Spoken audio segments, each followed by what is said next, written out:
आज दिखे। किसान की मेहनत और सफलता की कहानी। एक छोटे से गांव में रामलाल नाम का किसान रहता था। उसका परिवार कई पीढ़ियों से खेती करता आ रहा था। लेकिन समय बदल चुका था। बारिश अब पहले जैसी नहीं होती थी। खाद और बीज महंगे हो गए थे और खेती से उतनी आमदनी नहीं हो रही थी जितनी घर चलाने के लिए चाहिए थी। रामलाल मेहनती था मगर उसके पास ज्यादा साधन नहीं थे। पुराने तरीकों से खेती करते करते वह थक चुका था। अक्सर लोग कहते खेती में अब कुछ नहीं रखा, छोड़ दो खेती, शहर जाओ मजदूरी करो। लेकिन रामलाल का मन नहीं मानता।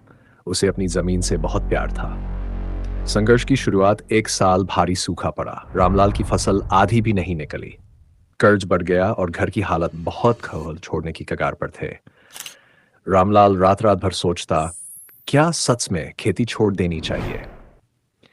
इसी बीच गांव में कृषि विभाग से कुछ अधिकारी आए और किसानों को नई तकनीक, ड्रिप सिंचाई, ऑर्गेनिक खेती और हाइब्रिड बीजों के बारे में बताया। बहुत किसान हंसने लगे। ये सब किताबों की बातें या मगहें हैं, हमारे काम की नहीं। लेकिन रामलाल चुपचाप सुनता रहा। नई राह की तलाश रामलाल ने ठान लिया कि वह नए तरीकों को अपनाएगा। उसने अपने खेत में ड्रिप सिंचाई लगवाई ताकि पानी की बर्बादी न हो। उसने रासायनिक खाद की जगह जैविक खाद बनाना शुरू किया। धीरे धीरे उसने फसल बदलनी शुरू की। गेहूं धान की जगह सब्जियों और फलों की खेती करने लगा।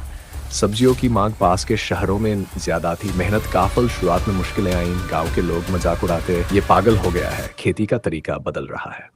लेकिन एक साल बाद जब रामलाल की सब्जियां और फल बाजार में ऊंचे दाम पर बिके, तब सब दंग रह गए।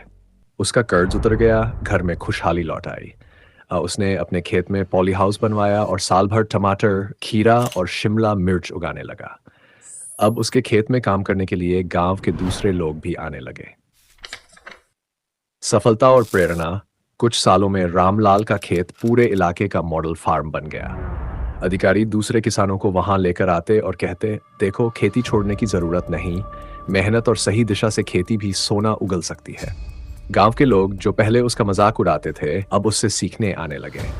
रामलाल न केवल अपने परिवार को संभाल पाया बल्कि गांव के दूसरे किसानों की भी मदद करने लगा। इस तरह रामलाल की कहानी साबित करती है कि अगर मेहनत के साथ सही ज्ञान और तकनीक मिल जाए तो खेती भी किसान को कंगाल नहीं बल्कि सफल और सम्मानित बना सकती है।